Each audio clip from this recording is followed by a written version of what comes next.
Hi, and thank you for joining us for today's webinar on vendor risk management and mitigation, how to modernize, streamline, and improve. I am Mary Beth Hamilton, Vice President of Marketing here at Dataprise, and I am going to be the moderator for today's discussion. So a couple of housekeeping items before we get into the good stuff. The webinar will run approximately 45 minutes. It is being recorded, and all attendees will get a copy of the recording as well as the slides post-event.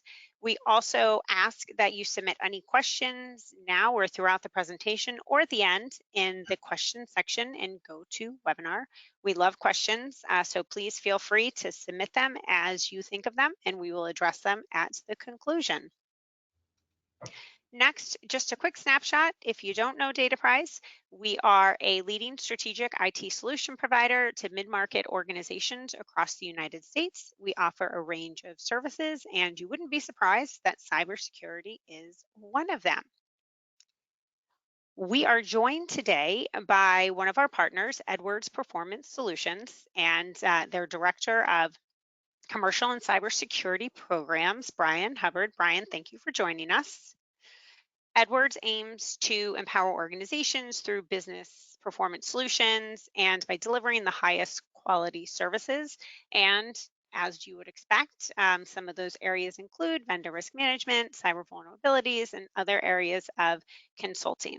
I'm also joined by Dataprise's resident cybersecurity expert, Stephen Jones, who you will hear me refer to as Jones throughout the conversation. And with that, I'm not going to spend too much time on their bios because you are going to hear their expertise as we get into the conversation. So one more general item before we get into the good stuff is what we're going to be talking about today. And first up, we're going to cover, what is vendor risk management, or you will see the acronym VRM throughout the presentation. We're going to also talk about how third parties and vendors introduce risk into your organization. And then what does a robust and modern vendor risk program look like in today's day and age? And as I noted, we'll take questions at the end, so please send them our way. And with that, Jones, I'm going to kick it over to you. If you can, what is vendor? What is VRM? And, it's all encompassing. So what do we need to be framing this conversation with? Awesome. Yeah, no, thank you all for joining us. Thank you very much for the intro, Mary Beth, and Brian, thanks for joining us with this. I'm really looking forward to going through this topic with you. So kicking it off, what is vendor risk management? Kind of very simply, vendor risk management is the process of assessing and understanding the risks associated with the vendors that you use and rely on to deliver your own goods and services to your end customers. VRM, I think one of the biggest takeaways from this whole thing is that it's very much not a static process, but a very dynamic process. The landscape is changing in cybersecurity rapidly, and this process has to adjust and adapt with that as well. Anything that you'd like to add to that, Brian, as far as just kind of foundational definition for VRM? No, I think that's a good start, and it's really thing to keep in mind is vendors are more and more connected, right? They're connected to your enterprise or connected to the world, and as a result, they can do some serious damage to your organization if you really don't understand them. So that's kind of the motivation. So that leads us into the perfect segue of then why VRM. Actually, one thing I wanted to cover real quick on the previous slide, Mary Beth, is just to kind of get to the root of what a vendor is. And I think this is actually an important foundational element here as well, because vendor is just one way that we can refer to the general group of individuals that we're talking about. They go by many different names in different industries and depending on the different types of things that they are doing or providing to or for you. So you may hear some terms like vendor, supplier, service provider, each industry has kind of adopted their own specific terminology depending on what's going on. A vendor typically is providing a good, a tangible thing. Suppliers often also providing tangible things. Service providers tend to not deal as much in tangible things, but in actually doing services, right? Providing services. So to encompass all of this, I think one of the best terms that I've kind of relied on throughout my career is third-party risk management. And that way we don't get stuck into, depending on which industry you're talking to, that they predominantly use vendors or suppliers or service providers, because all of those terms are really encompassed in vendor risk management. And so I just wanted to kind of set that as a foundation. I'll try and use third party as we're going through, just to make sure we're being all inclusive of all of these terms. I think that's a great point, Jones. And one of the things that people often fall into the trap of doing is thinking of vendors as only those people that are helping them with the services that they supply to their clients, right?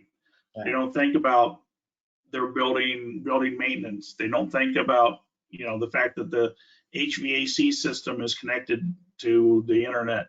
They don't.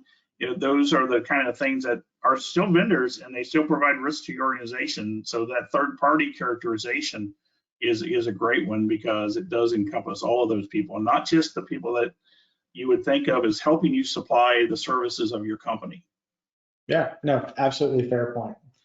So we can go to the next one now, Mary Beth, and talk a little bit about why we want to do this. And I think Brian and I have kind of alluded to this and have stepped into this topic already, but most modern businesses outsource some components or parts of their service to third parties. And as Brian just mentioned, even if it's not directly related to the good or service that you're providing, it can be a support function for you, which is the office space that you're in, the power grid that you're relying on, your internet service provider, right, to provide communications into and out of your facilities.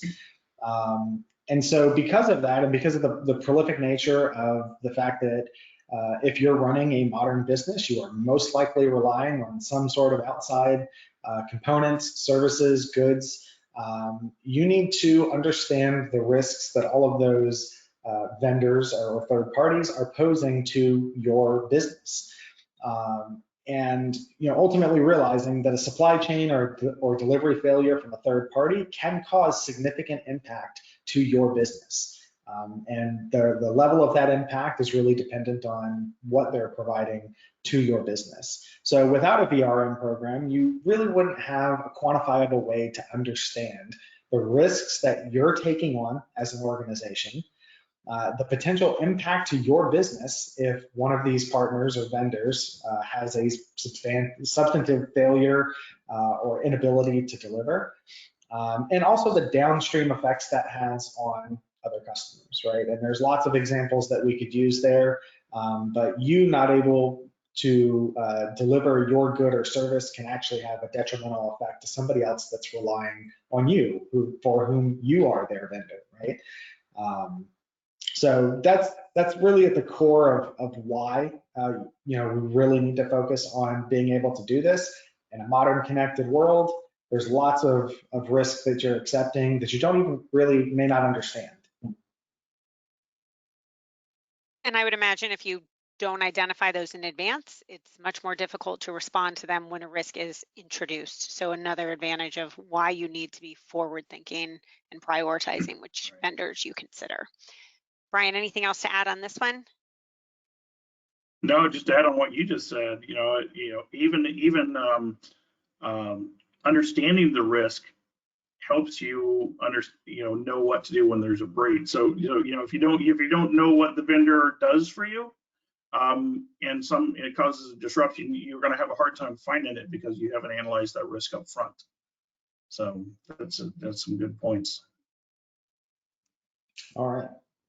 So then that brings us into assessing vendor risk, because as you outlined, there are so very many vendors and so many interconnections across an organization, and it could be an endless process. So I imagine there's regularly needs to be able to prioritize, and that comes into the methodology. So with that, let's talk about how you develop your methodology.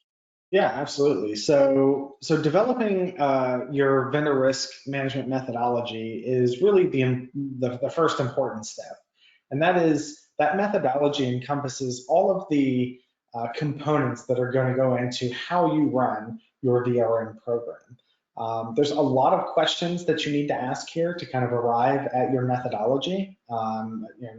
Certainly not limited to who's going to conduct your vendor risk management program. How often are you going to assess your vendors? And one important thing to note there is not every vendor needs to be reassessed or assessed in the same frequency, right? Depending, again, there's lots of variance and the risk that they're introducing into the environment. There's, depending on their relationship to your business. So understanding those things, having a way to categorize your vendors into high, medium, and low risk, or some other category that fits your business model. What framework are you going to use to assess your vendors, right? So there are a variety of different frameworks out there. Some of the most popular ones in this space: ISO 27001, ISO 27701, NIST 853. There are several that you can use that provide very good frameworks for understanding the constituent makeup of the vendors that you're doing business with, and how they're operating, the controls that they have in place, and the risks that they're assessing and understanding.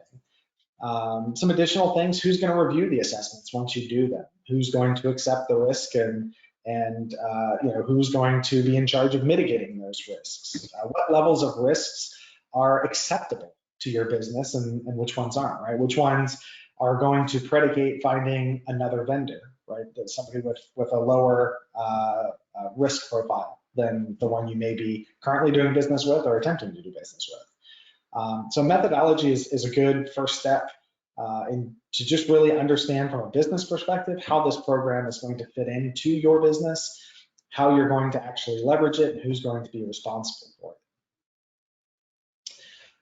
After methodology, I would say one of the next big things is to integrate your VRM process into your daily business with automations and other triggers. So as your business takes on additional vendors, right? And again, as Brian and I pointed out, this doesn't necessarily mean somebody that's providing a good or service that you're integrating into your widget. It could literally be that you're leveraging a service provider for your building. You're upgrading to IoT for some of the things that are managing, elevators or HVAC or things like that. All of those things introduce risk into the environment as a whole. So when those happen, and those can often happen in very different groups, we need to ensure that we're integrating this vendor risk management process each time any of those groups establishes a new third-party relationship.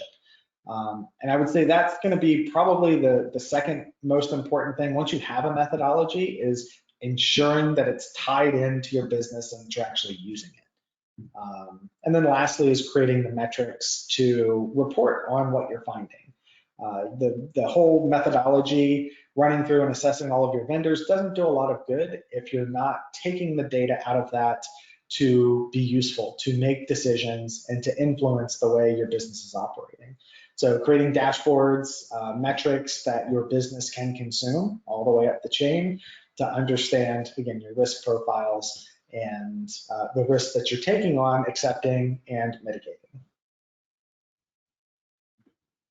So I know we'll likely get into it.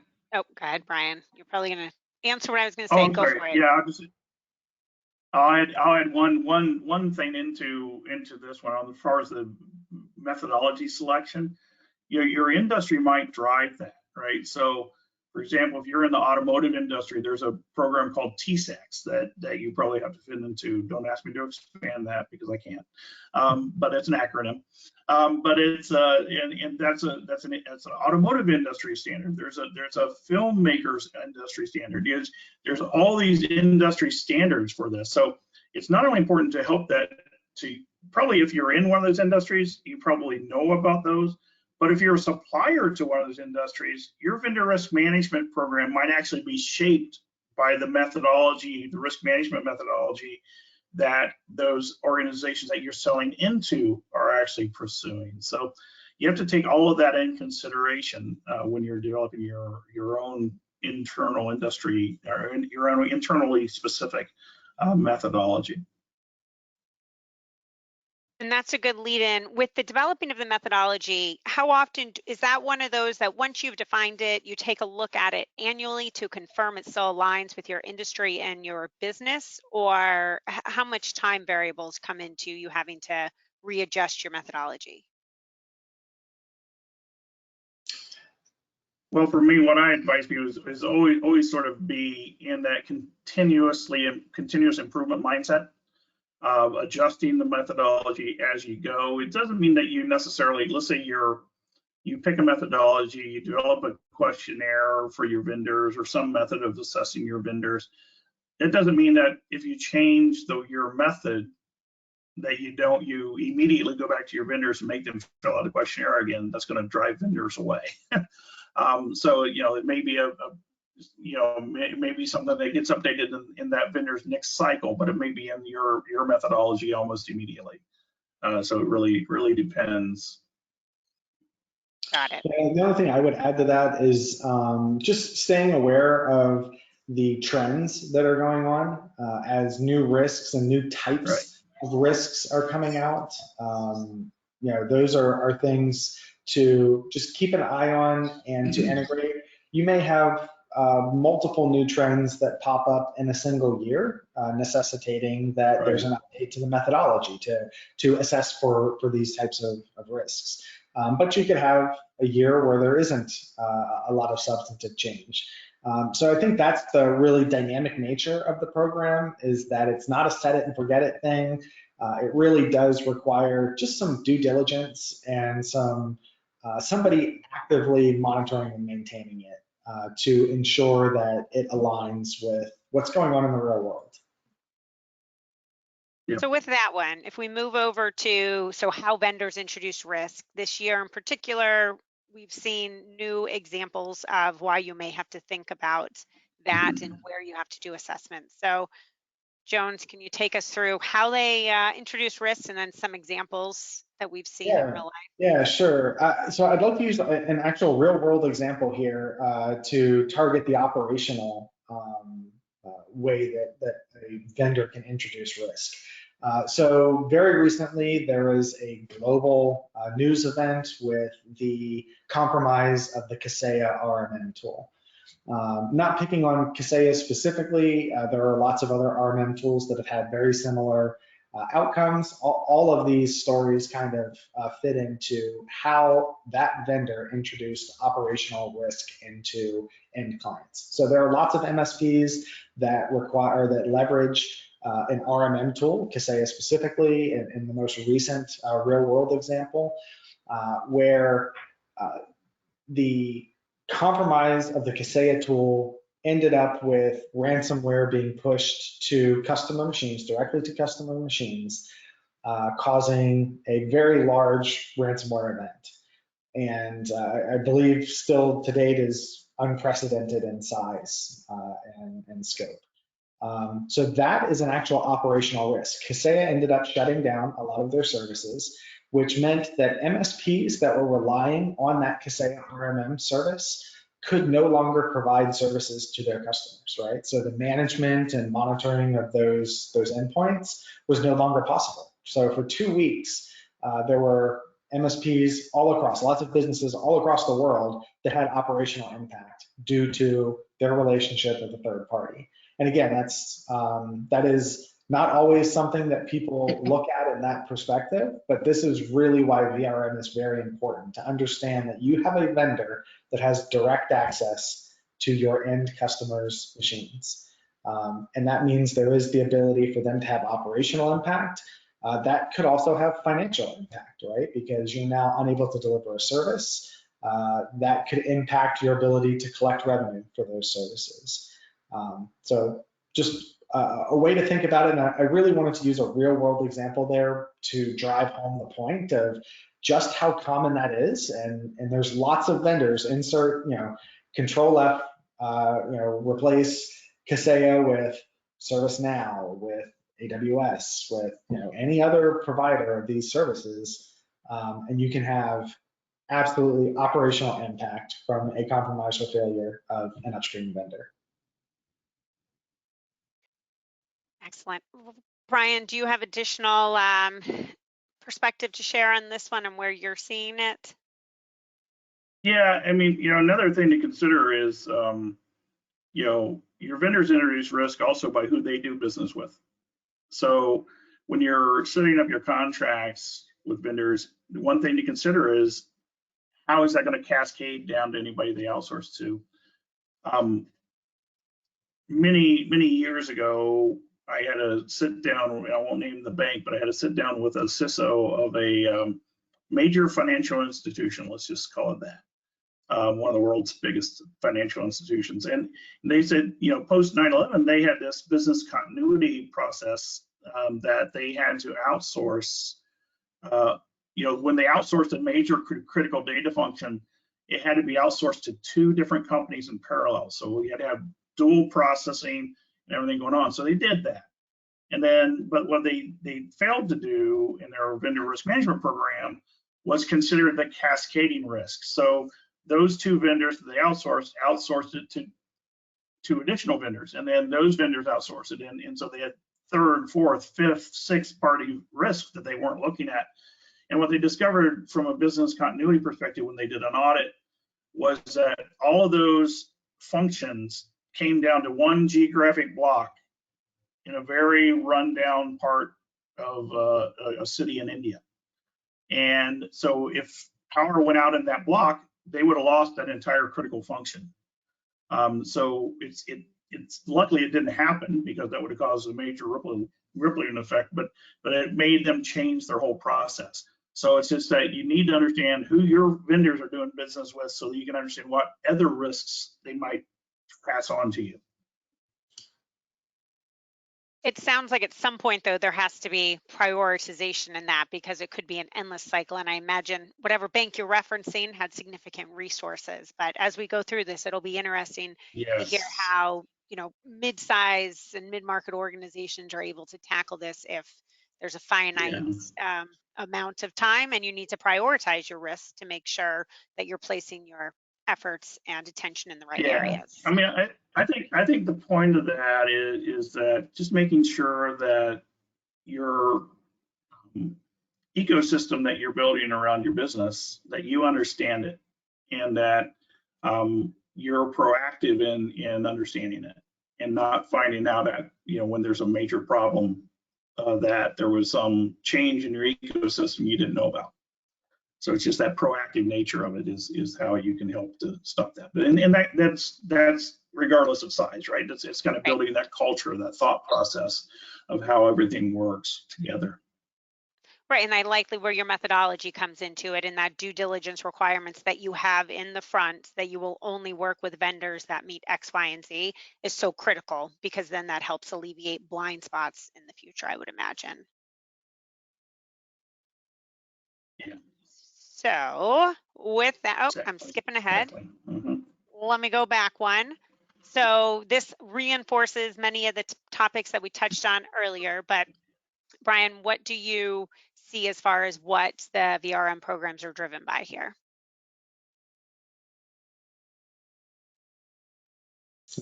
Well, so yeah, I mean, the bullets kind of say a lot there, and we've talked about some of it, but yeah, it really needs to be focused on what your business risk is, right? So, everything in cybersecurity, from my perspective, should be driven by how does this particular program make your business stronger?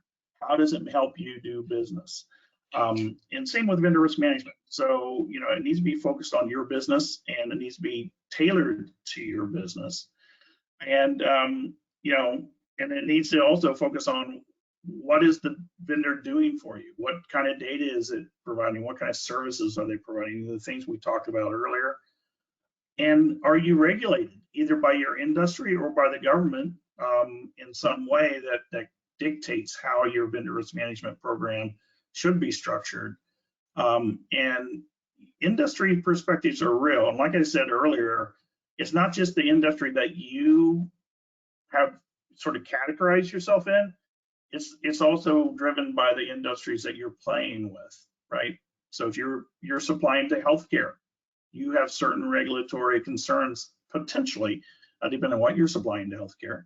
And like I said, automotive industry, they have a different standard, and that sort of thing. A lot of them come down to the things that Jones mentioned earlier. You know, the ISO 27001 risk, or NIST 853.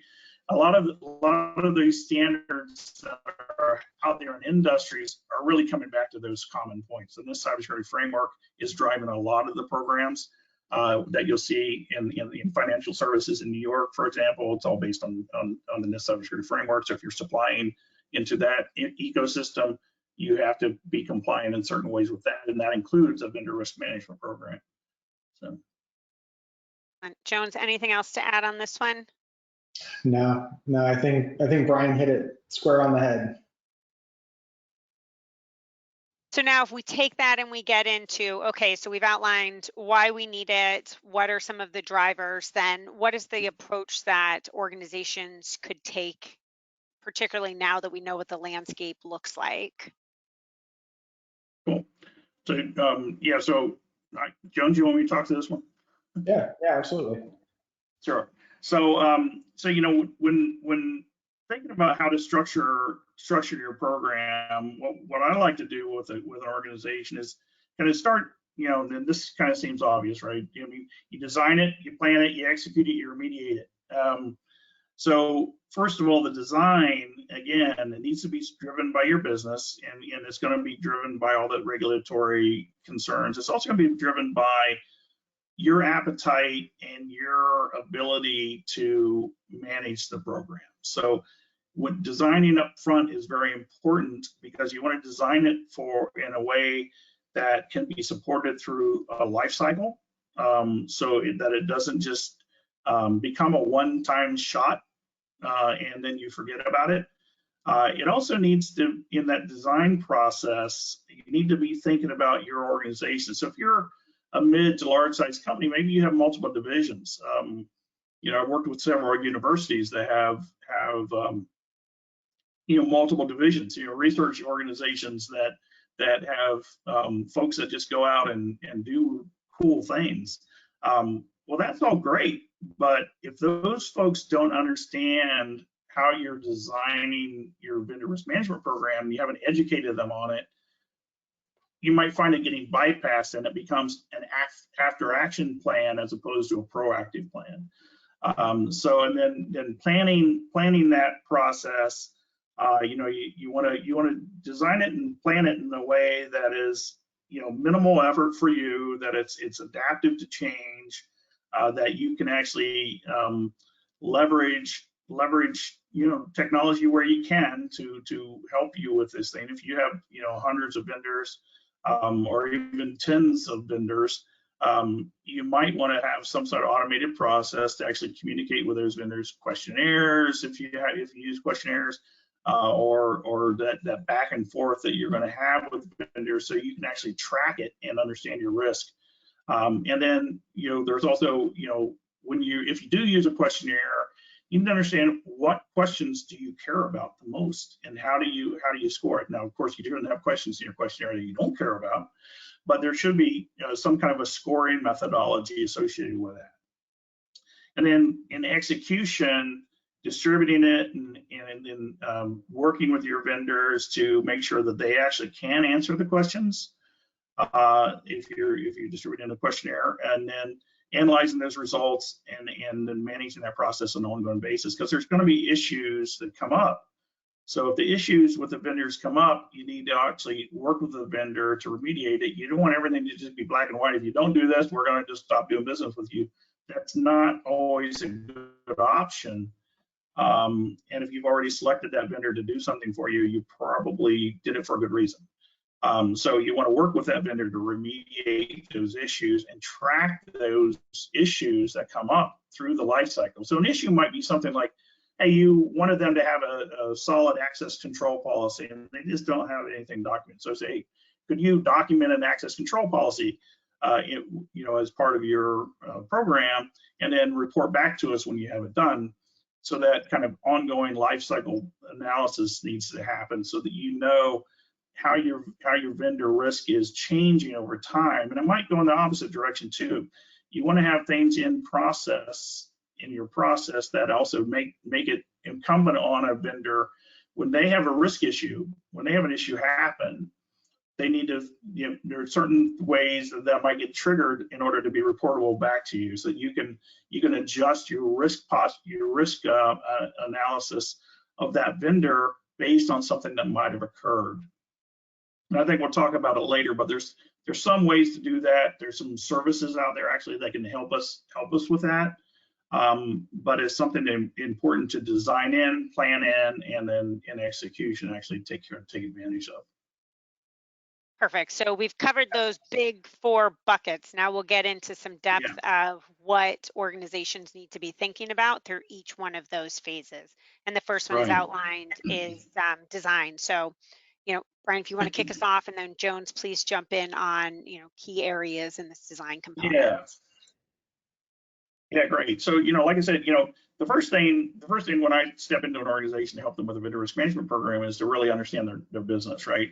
So that's in understanding where are those buying decisions happening in an organization, really understanding what are the needs of the different parts of your organization that are maybe needing to buy, working with, if you have a contract shop, working with that contract shop to understand what is currently in the language of those contracts, and reviewing those, making sure that those actually will help with the vendor risk management program.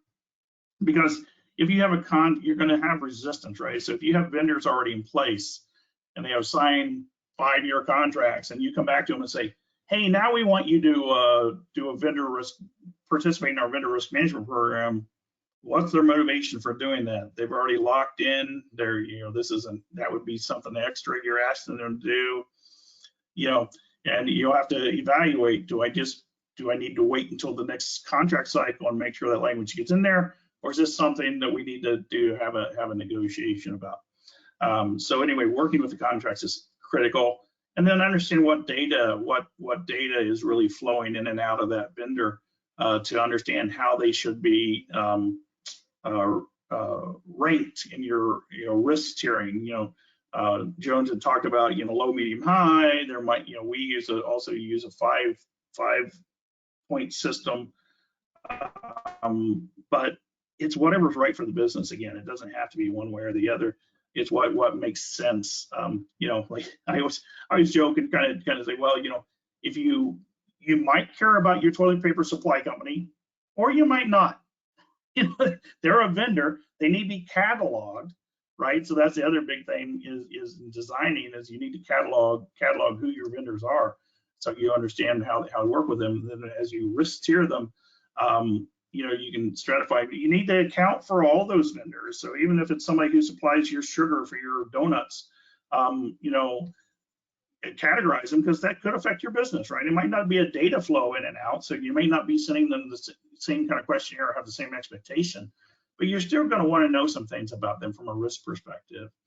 And then selecting, if your design leads to a questionnaire type of things, developing the right questionnaire is important. And there's a lot of standard-based questionnaires currently available that are free for the taking for the most part. And some of them are becoming industry standards. So depending on your industry that you're in, and some of them are becoming very broadly available. Like there's something called the shared assessment, which is a common questionnaire that can be tailored to your specific needs. And then define, once you have that questionnaire, define what is your scoring methodology inside of that we talked about. So one thing I wanted to add to the design of the program, and you touched on this a little bit earlier, Brian, but one thing I wanted to highlight here in the design is also how you're going to manage all of this, right? So a lot of times there are applications, there are services out there that can help do this. You're going to collect a lot of data. You're going to have questionnaires. You're going to have risk profiles. You're going to have bios for your vendors. You're going to have a lot of documentation and information that needs to live somewhere. So as part of the design, really thinking through where that's going to live. Perhaps you're already using a large popular ITSM tool that has a vendor risk management module. That's certainly an option. One of the things that you need to factor in is, do you have something like this already? Do you need to acquire something like this? What are the requirements again? So there's lots of things to assess here, but please don't forget the actual software component of where you're going to keep all of this, how you're going to interact with it, and ensuring again that it meets your business needs, right? That it has the appropriate levels of access control, that it has role management, that you can import and export data. Perhaps maybe you've got a bunch of Excel spreadsheets somewhere that you need to convert into this. So all important things to think about as you're designing the program. Just really keep in mind how are you going to manage all of this data. That's a great point, and we do have when we're working with somebody, we're actually designing it around a specific tool that we like to use, but it doesn't have to be that specific of a tool. It can be any number of things, like you said. It might be something you already have, and just don't know that you have that module available to you. Yeah. So that takes us into planning your approach, and we've hit on the fact that vendors or third parties, there can be an endless amount, which is why it's so critical to have the tool or whatever your process is for managing that information, maintaining that information, and being able to inventory, categorize, and monitor how you're tiering them. So with that set, Brian, what are these other elements that actually go into planning your approach? Yeah, and you notice that in almost every stage of the thing, when I will talk at some point about inventory, at every stage of the game, and you're thinking, do I have all my vendors identified? Am I covering all the right bases with them? So you'll see it all through the whole life cycle. But yeah, categorizing and risk tiering them, and it's important once you have a design, test it out. Don't create it in a vacuum and then thrust it out on both internal and external. Test it out inside your organization first. Test it out with a couple of friendlies before you go out to friendly vendors, that is, before you go out to the your broader population. And then create those profiles of those vendors and the one understand how to manage them over the life cycle of your efforts with them and beyond, because you want to track it. Maybe you'll use a vendor for 6 months and then maybe you'll come back to them in 3 years. You want to understand and catalog those folks and keep them in your database and have that profile handy. And then make sure that if you're using tools, make sure your vendors have access to those tools. Don't throw a blind curve. If you have the ability to send them an electronic questionnaire, send them an electronic questionnaire. I can't tell you how many times I've walked into a CISO's office and he's got 3 or 4 big monstrous questionnaires, often asking the same exact set of questions, but he's got to fill them out, either in PDF or manually, and then have them scanned in or whatever. It's frustrating for the vendors, and it's a time waste for them, and often it'll lead to an issue with your program because you'll have a delay in response, getting responses back from vendors, and it might cause time crunches with your business processes. The next one we're doing is execute the plan. But before we get there, Jones, any other comments on planning the approach? No, I think the most, impactful thing in this slide here is really about that inventory, categorize, and risk tier your vendors. This is a common theme across all of cybersecurity. Vulnerability management is kind of the same way. If you don't have an accurate inventory, you can't assess what your vulnerability status is, what your risk status is. So if you haven't identified all of your vendors, if you haven't categorized them as far as how they affect or impact your business or how they're related to your business, you're really not in the best place to be able to assess that risk. And that's the whole point of this exercise, the whole point of this program. So to Brian's point, the reason that word inventory has appeared throughout this entire deck and it appears so commonly in cybersecurity terms is because it's often the most important step is to just collect all of the things and understand what they are and where they are. But it's often the step that isn't completed or is neglected. And this leads to a lot of downstream problems. So, if you're going down the VRM path, please really focus some effort into doing that inventory and that initial categorization.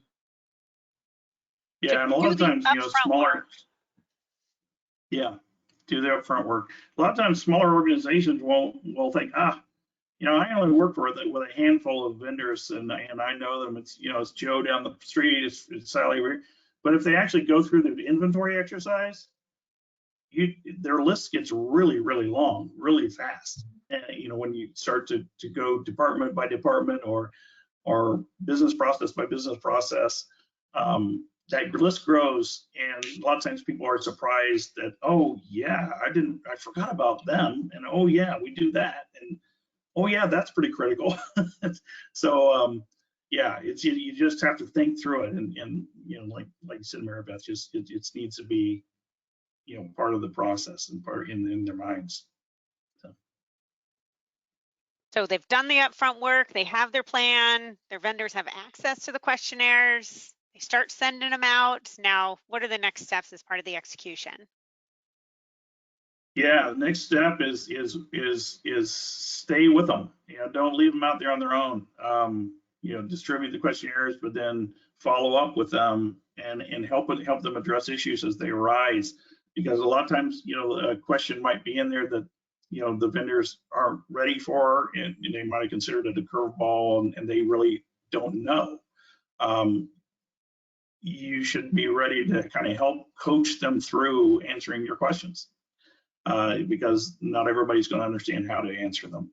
And then verifying the responses. Sometimes it depends again on how resource constrained you are and how deep you go with verification. But I have worked with an organization, a very large insurance company, where I was actually going out and doing a full assessment in person of one of their vendors to verify that their vendor risk management questionnaire was actually completed correctly. So it was not, more of an audit than it was an assessment, but it was really making sure that it was in tune with what they're doing. So you might get subjected to that. It depends on, if you're supplying to somebody that's a large organization that has a pretty strict vendor risk management program, or you might be involved with the Department of Defense, where their vendor risk management program is CMMC, the Cybersecurity Certification, Cybersecurity Maturity Model Certification Program. So there's all kinds of opportunity there in those vendor risk management structures to be subjected to some analysis, and you need to be doing that with your vendors at some level. And again, that needs to be designed in, planned for, and then executed with. And then of course, the bottom one is important. If you don't have a way of synthesizing the information that you have and reporting it to the people in your organization who care about it, it's like a tree falling in the woods, right? If you do it and you're not reporting it out, what's the point of doing it? So that people understand how to use the risk analysis. Yeah, I think again, to distill all of the wisdom that Brian just dropped there into kind of a bite-sized takeaway, if you've bothered to put this plan together, just actually do it. Follow through with it. Doing something is always better than doing nothing. So if you've got the plan, integrate it and use it. and your business will absolutely be better for it. And is this a case where you've tiered your vendors, you know which ones are potentially the highest risk, where you can start a little bit smaller and then grow and add more to the process? Sure. Yeah, definitely. That's always what I suggest. Is, if you've tiered them up there in the planning phase, start out with those highest risk vendors and work your way through, again, as you can bite it off. And also don't put a questionnaire in place for your high risk vendors and use the same one for your low risk vendors. It's just not going to make sense, right? Design the questionnaires appropriately for the level of risk that you're really trying to assess. Got it. Okay, so then that takes us to the remediation. And before we start going through this, or as part of it, sort of what type of risks, as you know, Jones, you've been in cybersecurity for a very long time, like what types of things should people expect to see potentially bubble up? And then what are thoughts around remediation and expectations there? Sure. So, one of the things to think about as you're going through and remediating, working with vendors, right, to remediate these things, some of the common things we see pop up is how vendors manage and store data. That is a really critical component to any vendor relationship. If they're collecting data about you, or they're processing or storing data from your business or about your end users, understanding how they store that data, where they store it, is it encrypted, who has access to it, all of those things. Those are very common to see where you're interacting with a vendor and then find out that there's something they need to fix. Going back and having that conversation with the vendor can often yield a very positive result. Either they can and are willing to fix it, either you're willing to accept that risk with them, or they're not willing to fix it, you're not willing to accept that risk, and it's time to find another vendor to work with. But it's better to understand those things before you've gotten too far down the road, if possible, right? If you're standing this program up now and you've already got these vendors in place, you may have some leverage to get them to help, change that process or increase their security posture. Because if they're doing business with you, if that's a significant revenue stream for them, if you're a significant strategic partner for them, you may have a little bit of leverage to help ensure that they are doing the things that they need to do. It is inevitable that issues will absolutely arise. No company is perfect, despite how much we all wish we were. We're not. And as long as your vendor is showing forward progress, a willingness to work with you to mitigate some of these things, it really comes down to a business decision about being able to accept that risk or not. Thank you. Yeah, I think just to add to that, I think you nailed it. But that's why up in the beginning, finding ways to make this, design it in a way that is actually a benefit to your vendors as well as you, because like Joan said, by pointing out, like just asking the questions, you're pointing out issues with their particular cybersecurity program that might actually help their business. So it can be a win-win, and that's the way it should be postulated to the, when you're actually going back, it shouldn't be a punitive issue resolution process. It should be a collaborative one, and so that it's a win-win. Because if their security improves, it helps their business, it helps your business, and then making sure that you actually track it. Don't just fire off a remediation statement and then forget about it. Track it through its whole life cycle, make sure that it actually happens, and then make sure you understand that what the impact of that remediation is on your risk posture. Excellent. Okay, so that brings us to final thoughts. And attendees, if you have any questions, please pop them into the questions and I will ask them after this. So Jones, would you like to kick us off with final thoughts? Yeah, absolutely. So my final thought for this is really to stress that if you're engaging in business relationships or strategic partnerships with third parties, to really put some time, energy, and effort into understanding how those relationships and partnerships potentially affect your business. And that's really the core of what vendor risk management is and is about.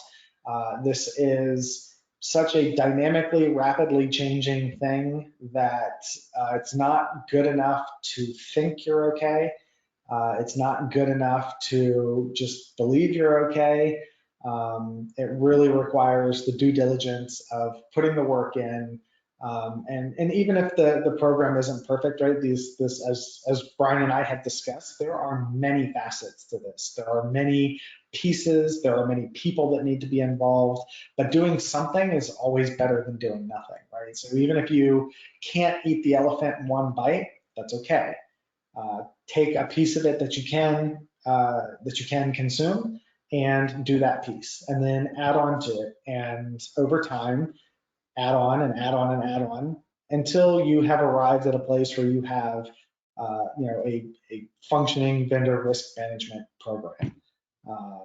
That's kind of, I would be my takeaway. Doing something is better than nothing. And this is really critical, really something that every business, whether you sell hot dogs or microprocessors, very important to the life and longevity of your business.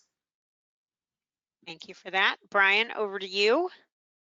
Sure. So I know as soon as we hang up, I'm going to have a whole bunch of final thoughts flooding into me. But I think the one key takeaway that I want to leave is do what's right for your business.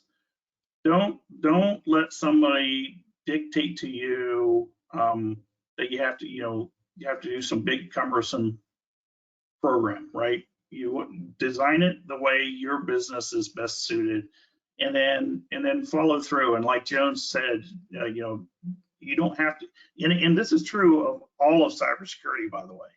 You don't have to bite it all off in one chunk. There is no silver bullet to vendor risk management. There is no silver bullet to cybersecurity. Do what's right for your business. Do what makes your business successful.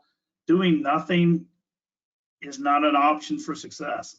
Just it's like you do nothing with cybersecurity. Oh yeah, I haven't got hit yet. Same with vendors. If you don't understand your vendor risk, yeah, you might say, well, nothing's happened to me yet because of my vendors. It's yet. Remember that yet. And do you really want it to happen?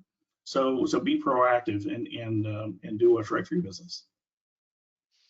Perfect. So we had a couple of questions come in, and the first one here, we've talked a lot about you can make it scalable. There are multiple places that you can start, but obviously we've also covered what a robust program looks like.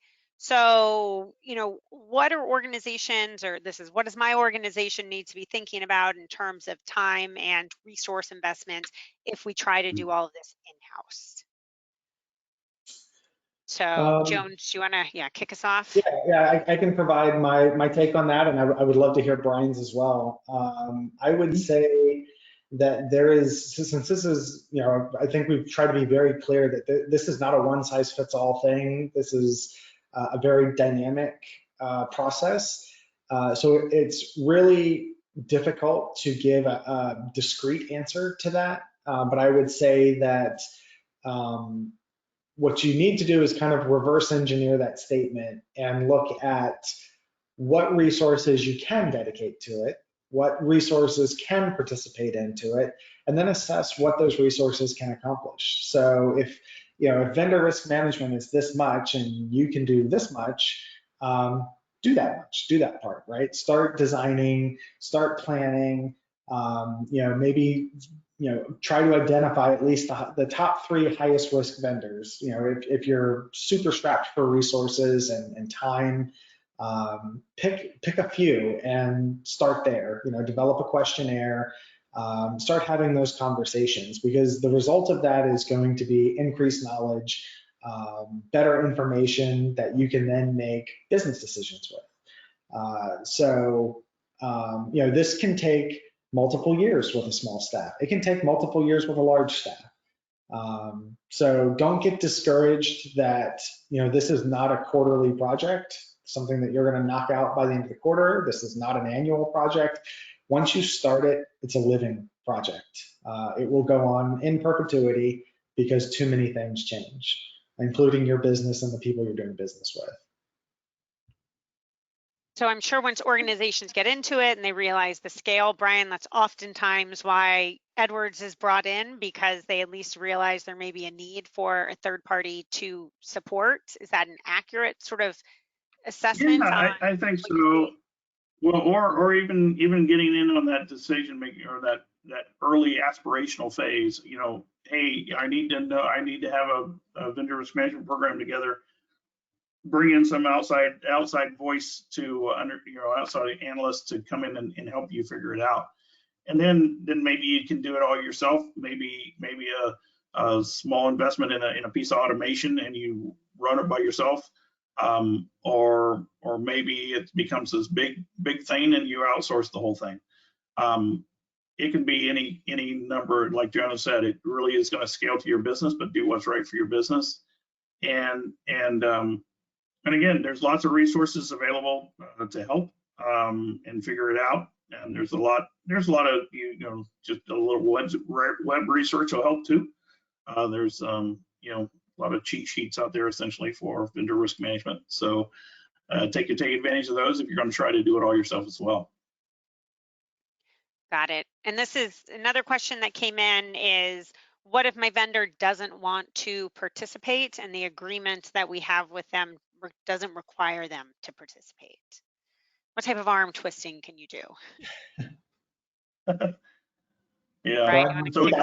So I'll take first stab. If you don't mind. But yeah. So that does happen, right? And I mentioned it earlier. What again? You want to make it not too terribly onerous on the vendor, and if you do hit resistance, it needs to be part of that negotiation process. But really, ultimately, you need to make sure it gets into your contracts and into any kind of renewal that you do with vendors, that you're actually requiring participation in it at the level that's appropriate. There are other ways. We didn't talk too much about some of the things, subscription kind of things you could do. If a vendor doesn't want to participate, there's ways of finding out whether their internet activity has been bad, whether they've been breached, and kind of watching them, whether they like it or not, because there's services that actually do that for you. But again, it's a budget thing, if you want to pay for that or not. Only other thing I would add to that personally is a vendor that does not or is insistent that they don't want to participate could be a bit of a red flag in that partnership. And that again comes down to having to assess what the importance of that vendor or the thing that they're providing to your business is, how unique it is, if they're the only vendor that can provide it.